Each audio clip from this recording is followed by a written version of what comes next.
the role the media plays in our financial markets.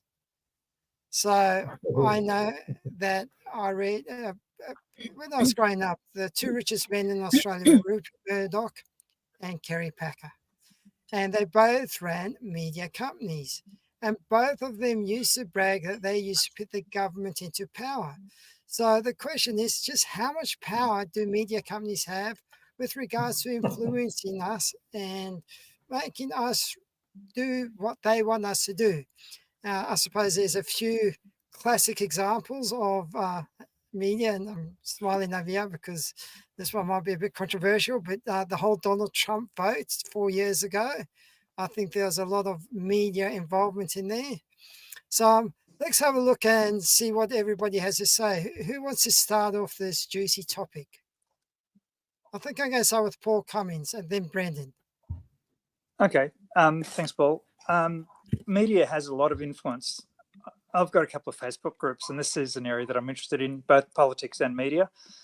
I think it's quoted that certainly in America, and I think it might be the world, Rupert Murdoch owns 75% of the world's media. I mean, that's a huge amount of control. So anybody with that much power can put in it and take out governments if they so wish. There's a great documentary called Outfoxed, and it's about the Fox network by senior editors who were part of the empire in the States. And they used to get a fax from Rupert Murdoch every morning telling them what narrative is that they had to talk about and what angle they had to take on certain stories. So can you say that again? Because I've heard something like this, and I want to make sure that this is like legitimate and not just conspiracy theory.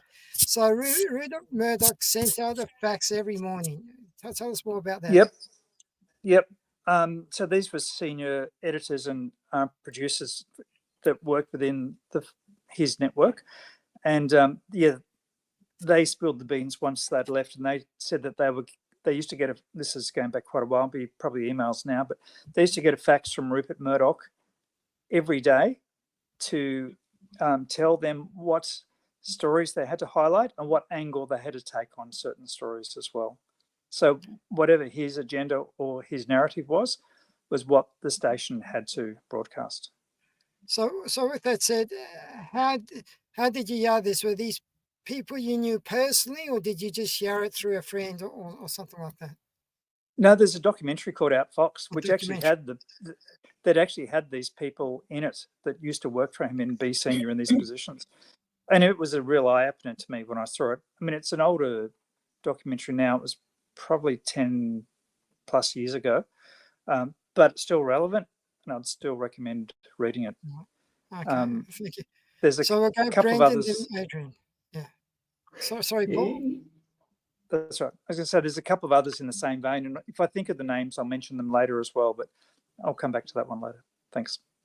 All right. Okay, Brendan and Adrian. Yeah. Look, I'm going to kind of follow what Paul says.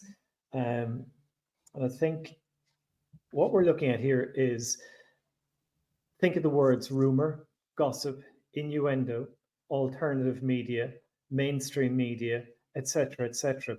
And each one of those will strike individuals differently. And each one of those will be accurate or inaccurate depending on the circumstances. The most current example probably is Elon Musk, who is lauded by an enormous proportion of the world population, is promoting the false narrative about the stabbing in Sydney a couple of weeks ago.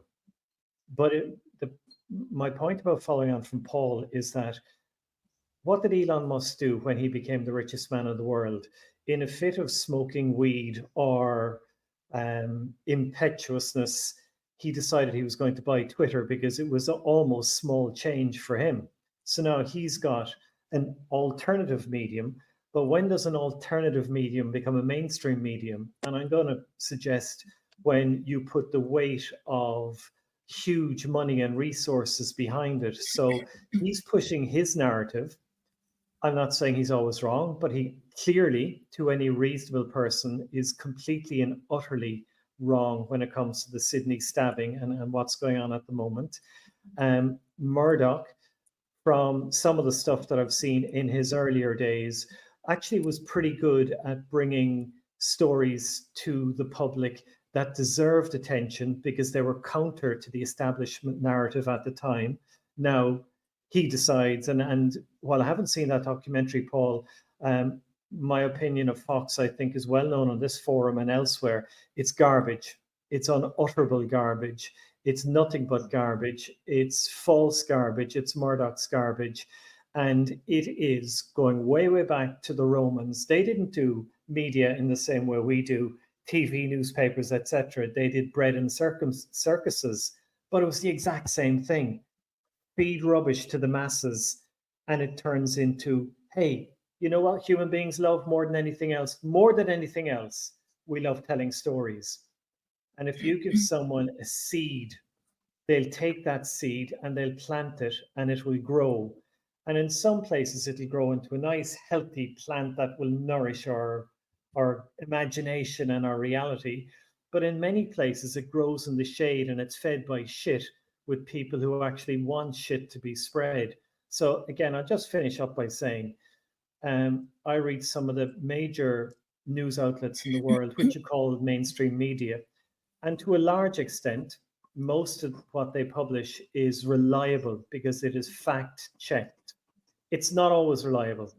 And one of the main topics at the moment, and I know we're meant to be talking about financial markets, and I'm sure we'll get around to that, Paul. One of the main topics at the moment is the whole Israeli-Palestinian Gaza situation. And your view of that almost always depends on your predisposition to your view on that. So the media feeds our biases, our prejudices. It seeds our biases and our prejudices. And then it actually leaves us on our own little bubbles to actually promote those prejudices, biases, or facts, depending on your angles. So not having talked about the financial markets, let me pass on. Before you pass on to Adrian, I just want to ask you, because I'm not privy to what Elon Musk has been saying in Twitter, but what did he say about the stabbings in Sydney? Well, basically, what he was doing is he was supporting the theory that it was a terrorist stabbing, the first one. Okay, the one that at the shopping centre. Paul, we'll get back to you, but Adrian had something to say first, and then we'll get back to Paul, and we'll go get the girls' viewpoint because that's the important one. And Peter, Adrian, what did you have to add? Well, you shouldn't call Peter a girl. It might be a compliment. Look, I've worked in media on and off throughout my whole life, and every media organization, what Rupert Murdoch does is not unique. Whether it's print media or television, of course, they send a message to all of their staff with the company line and the standard. And sometimes it's about the style, sometimes it's about the siding. That's just people's naivety that the media is impartial.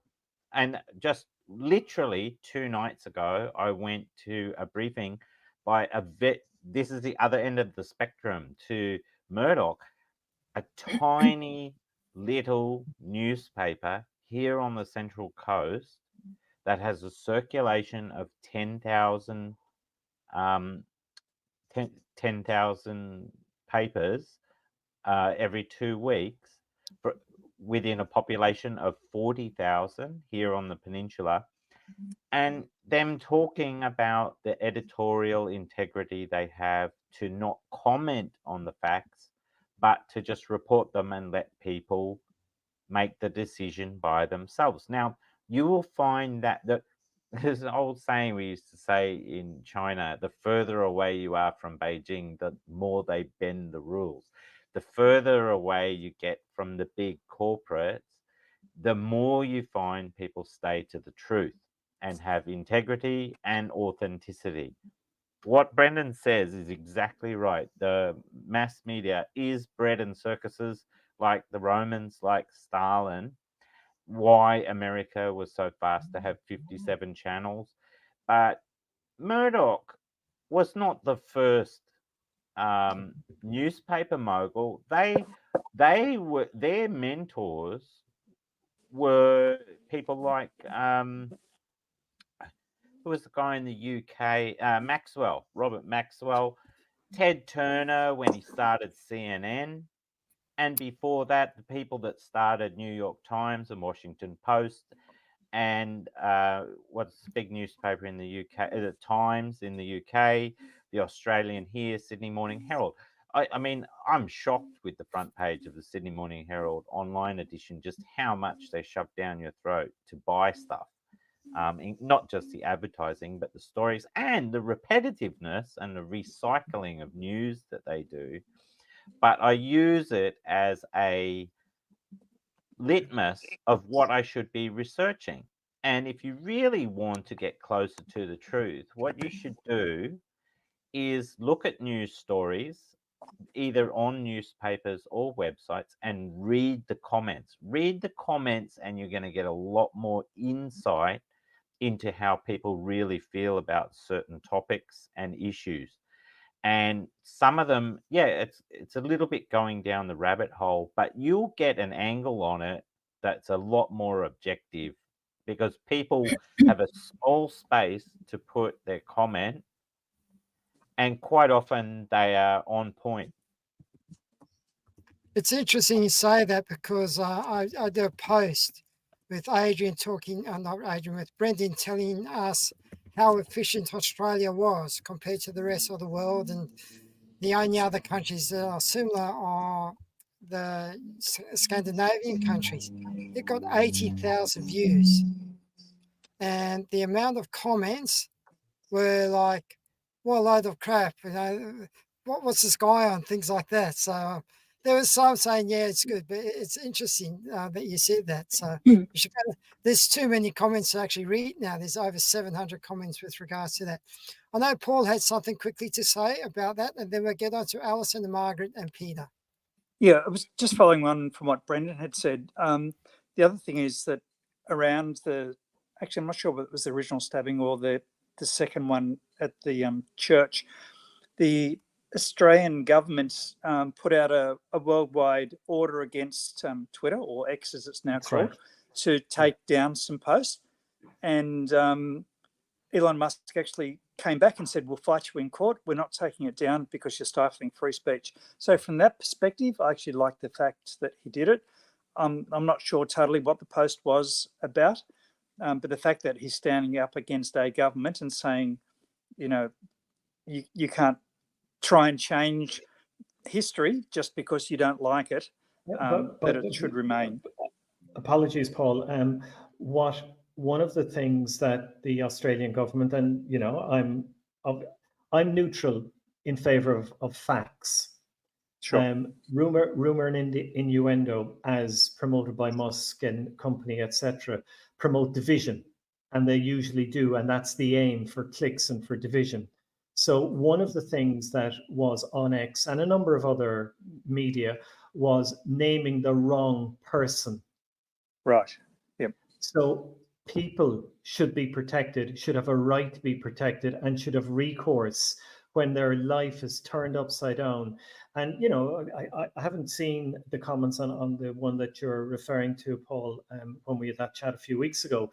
But at the same time, if someone's life is turned upside down with the fucking death threats, the rape threats, the family threats, the everything threats, this is like saying, okay, free speech is good, but what if I promote murder? What if I promote revolution? What if I promote scams?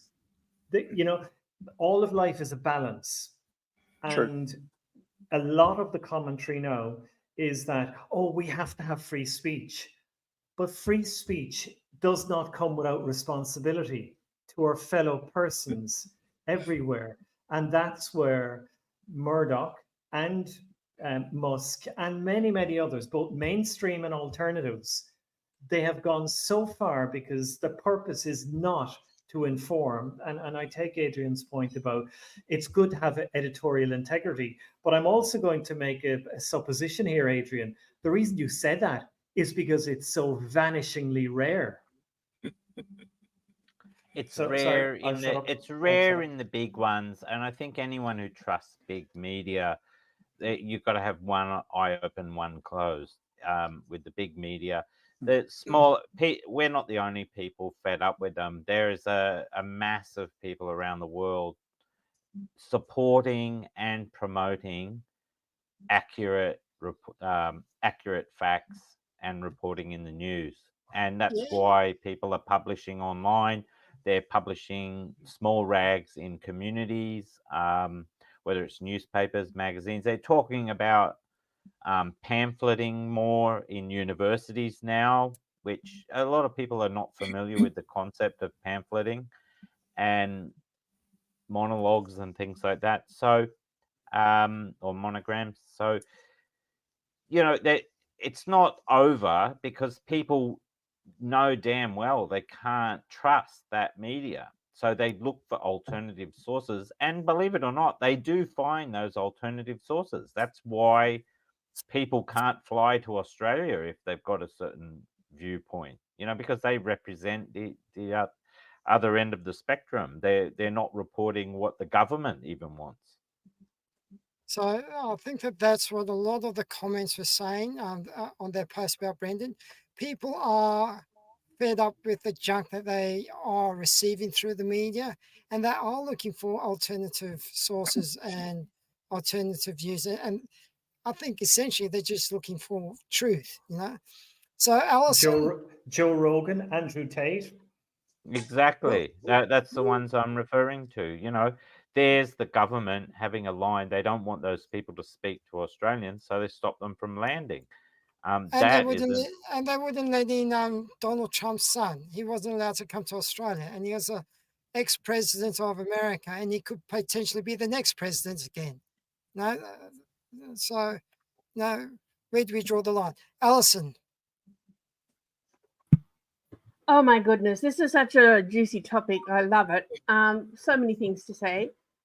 Firstly, before I forget, Adrian, I agree that it's good to have news that only talks about the facts and nothing else. However, I do think that some people need to have both sets of facts laid out with some commentary, some editorial. In the old days, the editorial gave you um, some common sense and intelligent interpretation. I think we need that for both sides of any argument or whatever proposition. I think that would be a great thing to do. As far as Elon Musk and the people like him, I actually think, and Zuckerberg, as I call him, Zucking Zuckerberg. Anyway, sorry. Um, so I think we need to. I was just saying this to my partner last night. I know it's a bit ridiculous, but given the way the internet is, and they're not subject to anybody's jurisdiction, which is really dangerous. So they think that with their money, they can just buy whatever they want. Their version of free speech, which is not necessarily truth, right? And because they've got deep pockets, it's really hard for the person who's wrongly named to sort of do anything legal to take them up in any kind of suing of lawsuit. And so, unless you've got other governments behind these people, which would make it a bit dodgy anyway, in one way, or legal firms, who really have a strong commitment to truth and to the integrity of society, who come behind and are willing to, represent these people free of charge, nothing's going to happen. But the other thing, as I was saying to my partner last night, we need something like, and I know this is a little bit, um, maybe a little bit kind of trivial, but I don't think so. Something like the International Court of Justice, and that the reason I'm sort of hesitating because they do like really serious shit, but this is really serious shit too. While it's not your Nuremberg trial kind of stuff or war crimes, it is still putting people's lives in danger.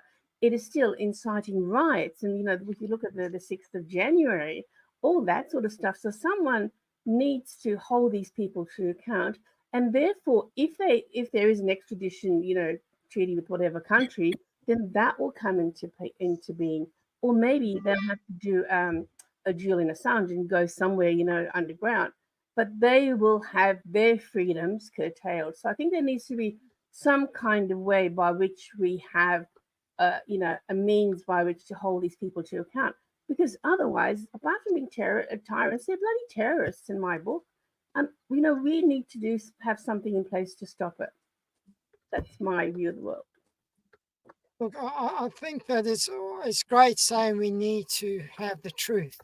The problem is, what is the truth? The truth to one person is a lie to another person as well. That's true. That's true.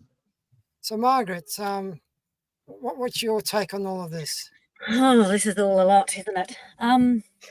I think the problem is we do get bombarded with so much crap, and it's just the little snippets, and it's just the things that they try to grab your attention, and a really short way of getting everyone to sway one particular way or the other, whatever it is. But I do feel that there's a lot of people out there who just hear that and believe it. They don't look into it any further. They're not delving in too deep. If they've heard it on enough stations or on the radio or on the news that they watch most of the time and whatever channels they are, then they're going to believe that. A lot of people are, I feel, that silly. That they believe the rubbish they've been given, and then they're regurgitating that rubbish, whether it's hatred or, fear or anger or horrible, attacks on other people with their reputation and things like that. And like you say, Alison, there's very little recourse to stop that from happening, and the consequences can be quite dire. It could ruin someone's life if someone's falsely accused or named or presented them in a particular way. So it's a very dangerous realm. And it's very much out of control. And the whole social media side of it is just ramped it up even more, because people are just grabbing snippets and, snapshots of stuff and regurgitating the same hatred or whatever it might be. It's not always that, but that often is the case. And like you say, comments that come online are personal. They're attacking. They're actually quite vicious and nasty from people who don't know these people and don't know the whole story, but people are quite prepared to be open and honest about how they can attack people on things like that. So it's quite a frightening platform, isn't it? Look, I think you bring up a very good point over there, is people don't do their research. And I know that Brendan does his research on a certain platform, and Peter does his research on a totally opposite platform. So it's going to be fascinating to hear what Peter has to say, because he does his research, don't you, Peter? I have been known to do a little bit, yes. Yes. Where to start with this one? Look, I'm 100% in agreement with the majority of you, because we all basically believe that the media is full of shit and they have a narrative that they're pushing. Like, I'll give you an example. This last 2 years of this COVID bullshit or whatever we went through, did you see I asked for one negative or anything about that? Maybe it's not as bad as it was, or maybe ivermectin might help, maybe hydroxychloroquine might help. Any of that on big media? I didn't. Yes, did you did. else? You did. Lots of it. Huge amount. Yeah. I think even Trump was the one who was drinking bleach or something. He's certainly drinking the Kool-Aid. Sorry, Peter, go on. But you did see that. There were loads of information. Yeah, they were, but they got shut down and they got hidden very fast. Absolutely. No, there wasn't, and it's very easy to disprove that. Carry on, Peter. Apologies, but when something is factually incorrect. Brendan, I think I agree with Adrian on that. From what I saw, everything Trump said was shut down straight away. Pretty much. Whether you like the guy or you don't like it. Apologies, Peter, this is interrupting you, which is unfair. But it wasn't, because you saw the fucking stuff. It was everywhere. He was ubiquitous on every platform. And what's more, drinking bleach, that's the best example. Ivermectin. I came across some articles recently as well about some of this stuff. It is very, very easy to Google now or then, and you can see the date when articles were published as to the scientific and factual information about all of the remedies for that virus and etc. This is easy, unless you actually don't believe what you read, which is based in fact. If you don't believe that, you'll believe nothing.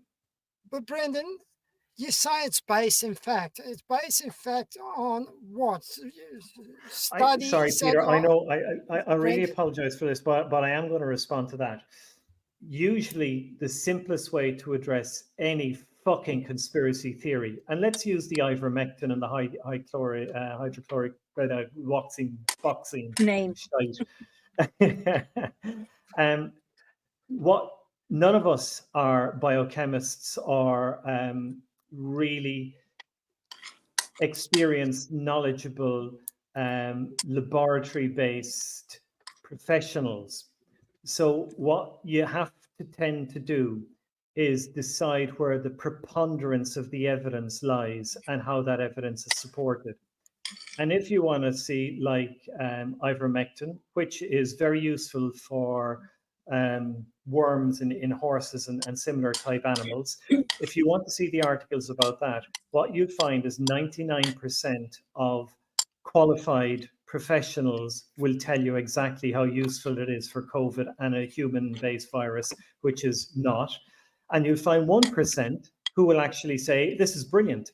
And it depends on whether you want to believe the 99% or promote the 1%. The same goes for flat Earth. The same goes for how old the globe is, whether it's 6,000 or 4.5 billion years old. And to look at conspiracy theories, look at the people and look how qualified. You will never find a professional who supports the flat Earth theory, a qualified scientific professional. You will not find a qualified, experienced specialist who will actually support ivermectin for COVID and many others. Now, there was lots around COVID. And I never do, and be very clear about this. I'm not here to support government approaches. I'm here to support evidence-based approaches. And the thing about COVID that people forget 4 years later is that this was something that was unique and had not been dealt with in the circumstances that were presented to governments who were listening to alternative views and having to make decisions on which life and death depended. So in America, you had over 1 million people died. In New Zealand, you had a man and his dog died. Now, I know which side I'll come down on if you actually have those alternative outcomes. And it doesn't mean it was right. It just means fewer fucking people died. Okay, so I want to. Sorry, Peter, I will shut up the rest of the session now because I know you fundamentally disagree with this and I did hijack that. But no, that's okay. What we're going to do, Brendan, I'm going to go back to Peter and Paul as well. I'm going to ask both of them. But Alison actually put something really interesting in the chat. Who's paying for the research?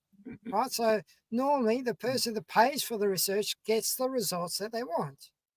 Right, so if you're a media mogul and you want a certain outcome, you'll probably pay for the research. Peter, do you want to keep carrying on with what you were saying? And then I get Paul to back you up. Oh, look, it's no like cancer, for example. If a doctor, there's several doctors who have successfully cured cancer that are just absolutely put out of business by the media.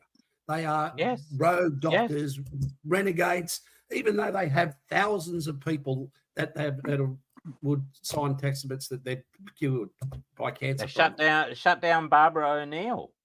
Barbara O'Neill, she can't preach in Australia. She's just teaching natural remedies. They shut her right down. Dr. Berinsky, Dr. Berinsky he's been able to cure it for 40 years. They've been trying to put him out of business for 40 years. And there's that many. Oh, look, don't start me with cancer because it's what you eat. It's how your diet and exercise. Stress, it's simple as that. You've got to have an alkaline body. And it is, no one can talk about that. You can't talk about that because it's too big a business. There's too much money to be made. They don't want to cure cancer. They've had the cure for almost 100 years. It's ridiculous. There's several. I tell people, I say, if you want to cure cancer, I'll give you 5. I can email you 5 different ways that will help you immediately. Margaret, have you got the PDF of that 1-minute cure? Can you put that in the chat? I've been trying to throw it in the chat. Anyway, that's just Did you email that's actually it to me? using hydrogen peroxide, food-grade hydrogen peroxide.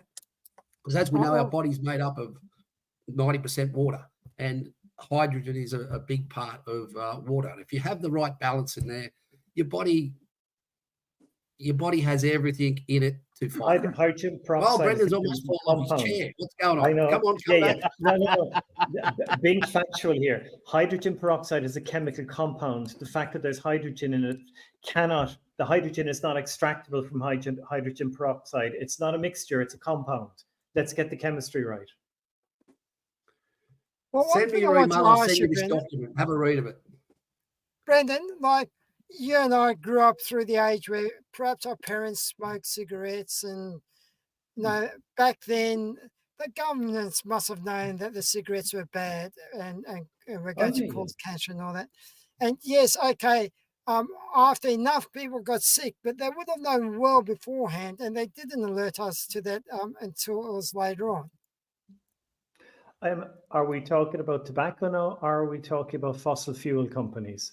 We're talking about tobacco in this case, because you see my point. When you and I grew up, I know my father smoked, my auntie smoked, she died of cancer. It's since been proven that cancer is caused by smoking, and the governments knew about it, but they didn't shut it down because they got too much tax money from them. Or that's what I'm assuming. But they didn't get too much tax from them early on. They do now, but they didn't before. It was cheap as chips. You and say in fact, cheap, that's why, and they had more people buying it because kids could go and buy it or get someone to go and buy chips, it. But to create a cigarette costs like half a cent, and you sell it for 400, 500, 600% profit. It's still I think we're getting a bit compared to now. We're getting a bit off topic. The irony is that the 7 of us right now, and hopefully 8 next week when I bring Layla on, because this is right up her alley, because I had to stop my interview to come onto this, and then I'm going back to my interview with her after this, is that this section that I play in the second half of my show on a free media website. Okay, we are not controlled by the government, centralcoastradio.com. We are not a commercial station. We are not in anyone's pocket.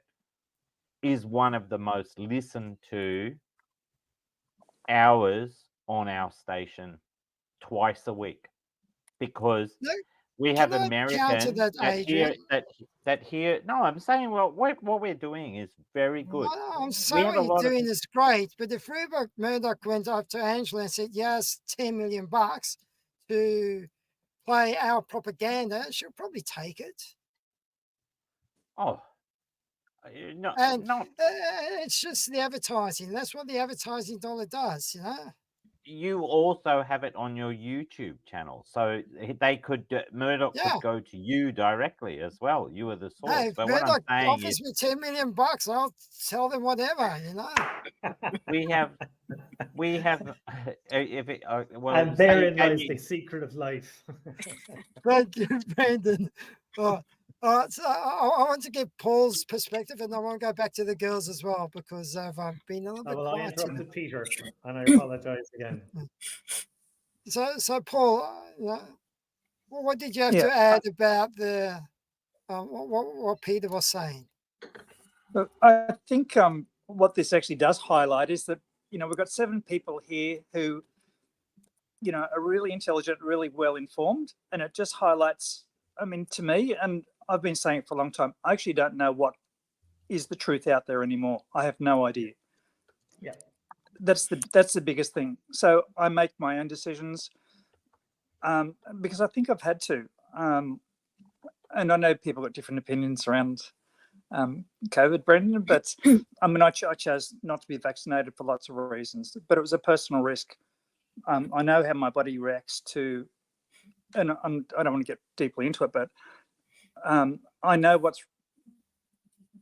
how my body reacts actually to vaccinations, and I actually knew what it would do to me if I had it. I would have been potentially one of those who would have had myocarditis and things.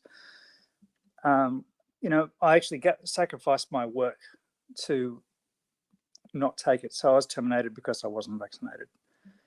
It wasn't an easy decision, and there are other people who, because of their circumstances, actually chose to take it because they didn't have the choice that I did. But without going into that, I didn't know actually what was true and what wasn't, but I guess I did a personal risk assessment. I actually did some work. I was terminated from a major airline. I won't go into which one. Most of you probably know which one. Yeah. The Australian and then I picked up some other work, and they actually had a requirement for some things to be vaccinated as well. But I was actually working in a system safety role, and I just said to my manager, because I was blocked from going to, I would have had to move, but I was blocked from actually moving or attending because the borders were shut down. They were based interstate. And I said, I've done my own personal risk assessment. And because I was working in a safety and risk role, he said, well, that's a fair enough call. Otherwise, we wouldn't have been employing you. So I was lucky, and because I was working remotely anyway. But even then, not knowing what is true in other areas, I mean, there are supposedly fact-checking websites. I don't know how accurate they are. Who's checking the fact-checkers? Who's paying the fact-checkers? I get stuff from Facebook that I've been shut down on saying this is not true. I do try to operate with integrity and only post things that's, I believe, have come from a reliable source. And I've been caught out at times. I don't have the time or the resources to check every single thing that's out there. But I think sometimes at least questioning the message that's out there is as important as what you do with your final decision, rather than just accepting things as being totally correct across the board. And just by the way, I've got a Facebook group called Independence and Ethics in Media. So actually, this is all over my topic. That's one of the things. So I'd like to share this actually in that group later on, Paul. So. Oh, well, Alison's added in the chat. She's gone big tobacco, big pharma, now big food. So tell us more about that, Alison. What do you mean by that comment? Well, particularly in America, but we have our own share of lobbyists here too. But big tobacco is about the tobacco companies who just have, as we were saying, it was also about manufacturing, and the places like the US about harvesting and growing and harvesting the tobacco. So it's all about industry which fed to the economy of the country. And I don't know enough about this, but I do believe that there's not enough science, or perhaps will, to look into the science about the connection between health and tobacco. And now big pharma, especially with weight loss being probably one of the biggest earners globally. So big pharma, it has an interest in keeping people sick, has an interest in keeping people dependent on supplements, or all sorts of sometimes miracle cures or whatever. Cure is not the right word, but miracle sorry, gone blank. Miracle remedies, or things that they can do to keep yourself healthy. So multivitamins and that sort of stuff. And it's more about big business rather than people's health. And now I think with food, we've got much the same thing in terms of all the preservatives and all that's in our food. And I just think that all of it is all about money and power, but mainly money, I think, when it comes to industry. And governments are complicit quite often because they are getting their share. And I guess there's oil somewhere in the mix as well, right? Which then brings us into the Middle East and all that kind of turmoil and morass. So there are all these things that take hold in societies, supposedly for our good, but not. And they tend to be actually undermining our quality of life, our enjoyment of life, and in many ways, even our freedoms. And it's the lobbyists that get to the politicians, and there's all that sort of power and money kind of corruption kind of happening. And I'm not a conspiracy theorist. I'm pretty much an optimist, but I think sometimes you just have to be realistic to know that this is happening out there, and be mindful of how much of it is it affecting me, and how much of it am I able to be informed about, as Paul and Brendan are saying, and Adrian too, be informed about and make decisions that are right for me, based on what I believe is right for my body, my life, my family, whatever. So there's so much of this stuff that we just don't know the complete extent of. And I think sometimes it helps to just ask questions.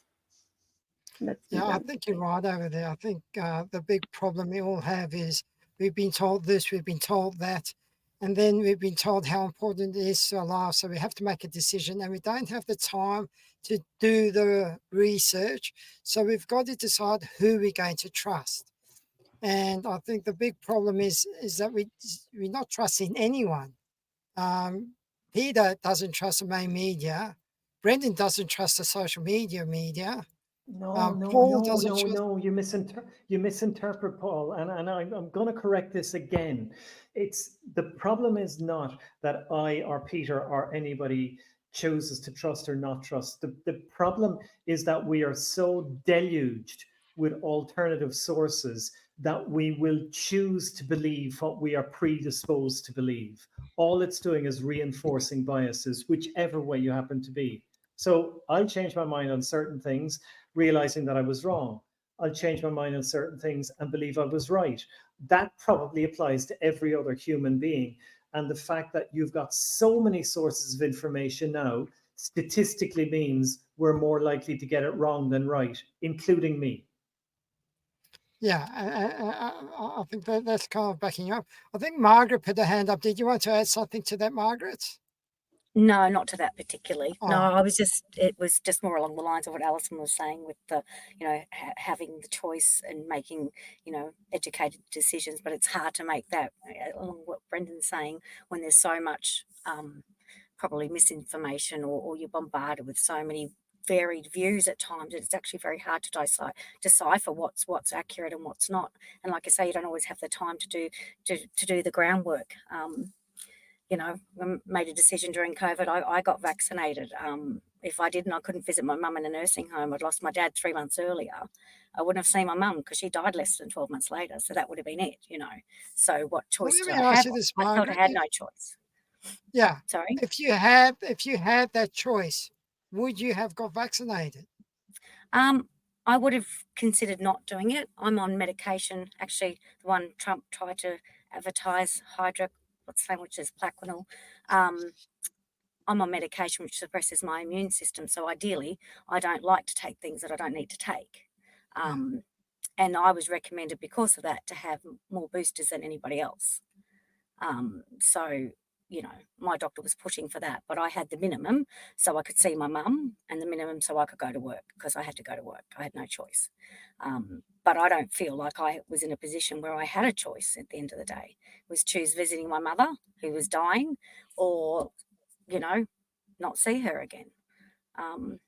And not being able to work and having no income. So I don't feel that, I had a choice. But I will say we fared very well as a nation with the death rates compared to other nations because we were strict. I'm not talking about the vaccination, but closing our borders and being restrictive certainly did help. So I'm not pro or against it, but I just feel in my personal situation, as much as I investigated it, I didn't feel like I had a choice for me or my family. Yeah, I think there's a lot of people like that. I know recently a good friend of mine, she was 38 years old.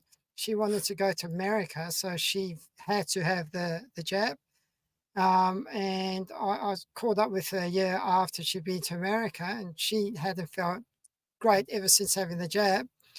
She went to America last Christmas holidays. She died. She got the virus and she died. And when I was speaking to her, she was convinced that she'd never felt the same since she'd had the jab. So I don't know, Adrian, why are you laughing? You're getting up to something cheeky over there. Oh yes, I'm talking about conspiracy theorists. I'm just thinking about where you, Paul, and Margaret are sitting. Looks very similar. Are you on the opposite sides of that divider? um,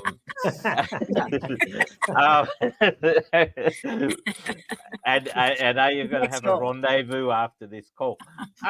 Look, I'm a Gen X, and I honestly, just looking at the chat now that Alison put in, I'm really thinking about it this way. See if I can say it without as many F-bombs as Brendan. But, 60s and 70s, everyone was having a great time shagging, and then AIDS came along. So you couldn't do that. So what are you going to do? Have a smoke. And then They put the kibosh on that, so you can't even have a friggin' smoke and you can't have sex. So what are you going to do? You're going to snack and eat. Then food's the problem. Then it seems to me whenever humanity starts having fun, they shut it down. Well, That's I because like, people exploit Looks to me like every decade, as soon as you find a dopamine fix, they come along and rip it because it's interrupting the function of you being their slave. No, I think it's because it's exploited for money and power, Yeah, not Same necessarily in things. that order. come on, Peter, what do you have to say Uh, about that? Come on, Peter. Oh, how what are we talking about? Are we still talking about code, or what are we? Well, we're meant to be talking about how the Well, I mean, media Financial manipulate the markets. financial markets. one Yeah. thing, I don't know. I don't know. Everyone was getting together before COVID. People were building communities. People were building groups and working together without too much supervision from governments and companies and doing very fucking well. And then they said, you can't do it. Can't meet other people. Are we talking kind of Mali, Burkina Faso, Eritrea, and Gaza before COVID? They were really hotspots of community before COVID started as well, weren't they? I honestly think it was like people say, HIV was a conspiracy to get the gay community head count down. The same way COVID, millions of heaps of countries were looking at the millions of people in the grey demographic that were becoming a medical burden on the country's social security and hospital function, and clearing the ranks, just like letting people eat junk food. That's the last thing to be taxed. They don't care. They just set population control. And I think we should do a whole talk on that because it's evident in every decade since the 60s or 50s, if you like. all right, well, that will be our topic for next week is junk food.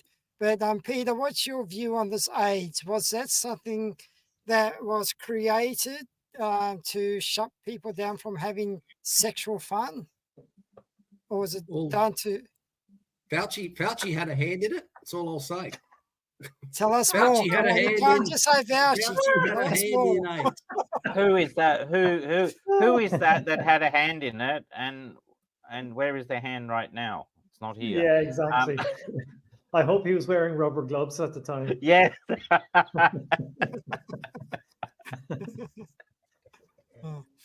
All I right, just guys. actually heard that Terry Hill just died. Matt just Oh. told me, just got a message there. He just sent me a message that he's died. So I don't know not very what I'll old. get. Terry No, Hill, he's the younger than football me. player, Yes. Yeah. not from AIDS, though. No. Not from COVID. AIDS. Probably Jake, Pringles. Pringles can killed I him. add one thing? Yeah, Going Brandon. back to big tobacco, there's Brendan off down his little cul-de-sacs, not unusually. Recently, I came across some medical documents written in the early 17th century about tobacco. So the first major importation of tobacco into Europe was from the English colonies in what's now the US. And the reason that it started was that the early colonies failed. Some of them, the people completely disappeared, were never heard from again. Some of them actually were helped, as we now know, by the Native Americans. But in Virginia, the one that became successful first cottoned on to the idea, mixing my metaphors, of growing and exporting tobacco to England and then to the rest of Europe. But what was really, really interesting is that even in the 1600s, in the first 20 years of the 1600s, the medical community, which was not exactly scientifically advanced at the time, opposed tobacco because they could actually see the impact that it was having on the health of people. But because the colony in Virginia couldn't support itself without some kind of income, the English government said, oh, this is great. We'll just let them export tobacco. And they suppressed the information that the medical community at the time had published about the ill health effects of tobacco. So this is not new. The major thing is we've just got so many alternative sources now. This was in the first 20 years of the 1600, around 1600 to 1620. So are you suggesting that the government started shutting down way back in the 1600s, shutting down the information to people? I kind of suggest that the Babylonians were into suppressing whatever the fuck they wanted to suppress at the time as well. All governments and all institutions. And given that I'm an ex-member of the Catholic Church, there's one that's pretty damn good at shutting down useful information, and still are, in relation to AIDS and sexual health and everything else that goes with it. Oh, yeah, tobacco or opium or sugar or salt, you know, so like, you know, RJ Nabisco taken over by a tobacco company because they realized that they were shutting down tobacco and cigarettes. So they moved into snack food and put the nicotine in there. I don't fucking eat Pringles. No way. Pringles are so nice. I love them. They're nice, they're crispy. So are cigarettes, apparently. Huh? All right. We better get off. We've got not some the hot nicotine. What is it? What is it, Fred? No, you're right, Peter. It's not for you. It's a tar. Nicotine's actually good for you. It's actually good for you and has a lot of benefits, especially with children with sort of autism and stuff like that. Nicotine is quite good for them. It is found in vegetables. I didn't know that till only recently. But the tobacco is not the problem. It's all the shit, the stuff they put in it that causes the cancer and causes the problem. Smoking tobacco it's not going to kill you. It's not good, ideal for your lungs, but it's like smoking dope. You couldn't overdose smoking dope. You could sit there and smoke it all night and all day, and it wouldn't kill you. And it's what they mix with things that cause all the problems. Same as like food. Alison was talking about food before. Like it's what they process is shit they put in it is just really, really no good. Really bad stuff. And that all comes down to what you can and can't digest. And it goes back, like Brendan said, to the Roman times. They've been manipulating everything. There is always an angle behind governments and big media and what they're pushing. That's all I'll say. And look, I'm going to agree with you 100% there, Peter. And I'm not going to kind of trying to put different angles on this. Those in power, those who want power, those who have power, those who exercise power, those who use money to actually implement power will always manipulate financial and every other human operation to their own ends. All you have to do, and I think it was Alison put it in the chat, who pays? There's some nice Latin for you. Quis bono, who benefits? Just follow the money. It's always there. All right. Okay, with that, guys, it's gone on for quite a while now. It's been a very interesting topic. Next week, we will talk about fast food, and we'll talk about the chemicals in fast food, especially when you eat McDonald's and things like that. And we'll talk about the 5-star rating. You know the 5-star rating on the food. How accurate is that? Is it good? Is it bad?